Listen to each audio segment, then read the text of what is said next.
Hi viewers, welcome to our channel. ఈ వీడియోలో మనం మెయిన్గా మాట్లాడబోయే విషయం ఏంటంటే, పవన్ కళ్యాణ్ గారు నిన్న పిఠాపురం పర్యటనలో భాగంగా చాలా కీలక విషయాలు మాట్లాడారు. తిరుమలలో జరిగిన ఘటన ఏదైతే ఉందో దాని మీద ప్రతి ఒక్కరూ కూడా స్పందించాలి.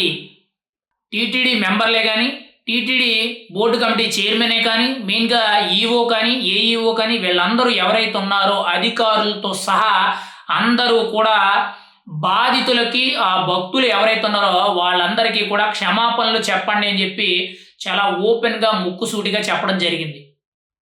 యాక్చువల్‌గా ఆయనే అంతకు ముందు రోజు క్షమాపణలు చెప్పారు. ఆయన తప్పు ఉన్నా లేకపోయినా కానీ గవర్నమెంట్‌లో ఆయన ఒక కీలక బాధ్యతగా ఉన్నాడు కాబట్టి, ప్రజలు ఓట్లేస్తే ఆయన ఆ పదవిలో కూర్చున్నాడు కాబట్టి వాళ్ళందరికీ కూడా ఒక మద్దతుగా నిలిచే విధంగా, వాళ్ళ ఓట్లనేవి చాలా విలువైనవి, వాళ్ళకి గౌరవం ఇస్తూ కూడా అందరికీ కూడా క్షమాపణలు తెలియచేయడం జరిగింది.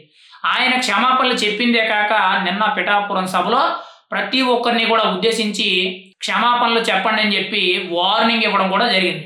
ఇప్పుడు ఆ వ్యాఖ్యల మీద బిఆర్ నాయుడు గారు ముందు మాట్లాడుతూ, అంటే టీటీడీ చైర్మన్ బిఆర్ నాయుడు మాట్లాడుతూ, క్షమాపణలు చెప్తే చనిపోయిన వాళ్ళు తిరిగి వస్తారా, చెప్పడంలో తప్పేమీ లేదనేటట్టు కొంత అటు ఇటుగా రివర్స్గా మాట్లాడారు. ఇప్పుడు మీడియా అంతా కూడా బిఆర్ నాయుడిని తప్పుపడుతున్నారు. డిప్యూటీ సీఎం హోదాలో ఉండి, ఒక పార్టీకి అధ్యక్షుడు అయ్యి ఉండి, 5 శాఖలకు మంత్రి అయ్యి ఉండి, రాష్ట్రంలో ఒక కీలక నేత అయ్యి ఉండి, ఆయనే ఒక మెట్టు దిగి ప్రజలకు క్షమాపణలు చెప్పినప్పుడు, మీరు ఒక బాధ్యత కలిగిన పదవిలో ఉన్నప్పుడు మీరు ఎందుకు క్షమాపణలు చెప్పకూడదు? చెప్తే తప్పేంటి? ఒకవేళ చెప్పితే మీకు పోయేదేంటి అనేటట్టు మీడియా అంతా కూడా బిఆర్ నాయుడిని విమర్శించడం జరుగుతుంది. ఎందుకు అనంటే, బిఆర్ నాయుడు గారు పవన్ కళ్యాణ్ గారికి వ్యతిరేకంగా మాట్లాడారు. అంటే క్షమాపణలు చెప్తే చనిపోయిన వాళ్ళు తిరిగి వస్తారా అనేటట్టు ఒక మాట అయితే మాట్లాడడం జరిగింది. ఈరోజు ఒకటే గుర్తుపెట్టుకోవాలి, ఆంధ్రప్రదేశ్ రాష్ట్రంలో ఎవరెవరికి ఏ పదవులు దక్కినాయి అంటే ఎమ్మెల్యేలే కానీ, మంత్రులే కానీ, లేదంటే ఎంపీలే కానీ, లేదంటే నామినేటెడ్ పోస్టుల్లో ఉన్న వాళ్ళే కానీ, ఎవరైనా కానీ గుర్తుపెట్టుకోవాల్సింది ఒక్కటే, మీకందరికీ కూడా పదవి దక్కింది అనంటే కారణం, ఒకే ఒక్క కారణం పవన్ కళ్యాణ్. ఎలాగనంటే, పవన్ కళ్యాణ్ అనే వ్యక్తి పొత్తు పెట్టుకోకపోతే ఈరోజు మీకు ఆ పదవి అనేది వచ్చేది కాదు. పవన్ కళ్యాణ్ పొత్తు పెట్టకపోతే మళ్ళీ జగన్మోహన్ రెడ్డి గెలిచేవాడు. ఖచ్చితంగా ఇప్పుడు ఎవరైతే అధికారంలో ఉండి ఈరోజు పెత్తనాలు చెలాయిస్తూ మెయిన్గా అధికారుల్లో వ్యవహరిస్తున్నారో వీళ్ళందరికీ కూడా జగన్మోహన్ రెడ్డి ఒక ఆట ఆడుకుందాడు.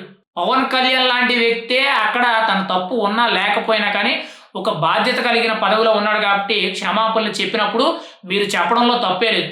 కానీ బిఆర్ నాయుడు గారు ప్రత్యేకించి కూడా పవన్ కళ్యాణ్ వ్యతిరేకిస్తూ క్షమాపణలు చెప్తే చనిపోయిన వాళ్ళు తిరిగి వస్తారా అని అంటే, కనీసం మీరు కొంత బాధ్యతగా ఉన్నారు, మీరు బాధ్యత తీసుకున్నారు అని చెప్పి వాళ్ళు అర్థం చేసుకుంటారని చెప్పమన్నారు. అంతే తప్పితే చనిపోయిన ప్రాణాలు మీరు క్షమాపణలు చెప్పినా రావు, కోట్ల రూపాయలు కుమ్మరించినా రావు, లేదనంటే మీరు మాయాలు మంత్రాలు చేసినా కానీ చనిపోయిన వ్యక్తులు అయితే రారు.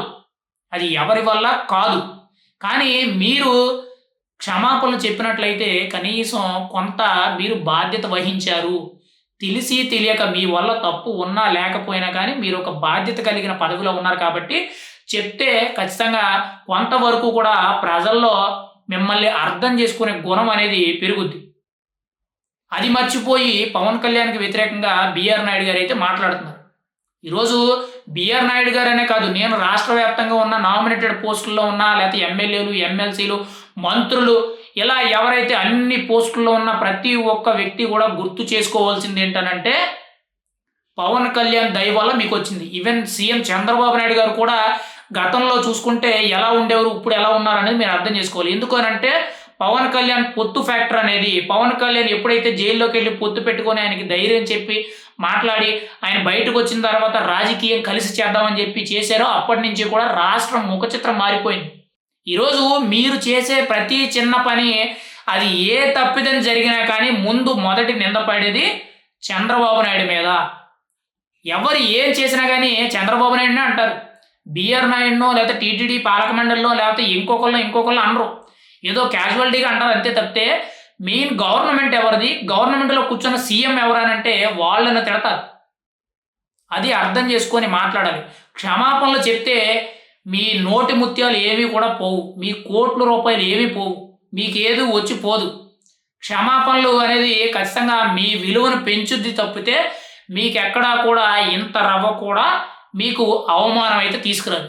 ఖచ్చితంగా ఈరోజు బిఆర్ నాయుడు గారు ఏదైతే పవన్ కళ్యాణ్కి వ్యతిరేకంగా క్షమాపణలు చెప్తే చనిపోయిన వాళ్ళు తిరిగి వచ్చేస్తారా, చెప్పడంలో తప్పు లేదనేటట్టు కవర్ చేస్తూ మాట్లాడుతున్నారు. ఇప్పుడు సోషల్ మీడియా అంతా కూడా అదే ట్రెండ్ జరుగుతుంది. ఇప్పుడు రాజకీయ ముఖ చిత్రం అంతా కూడా మార్చింది పవన్ కళ్యాణ్.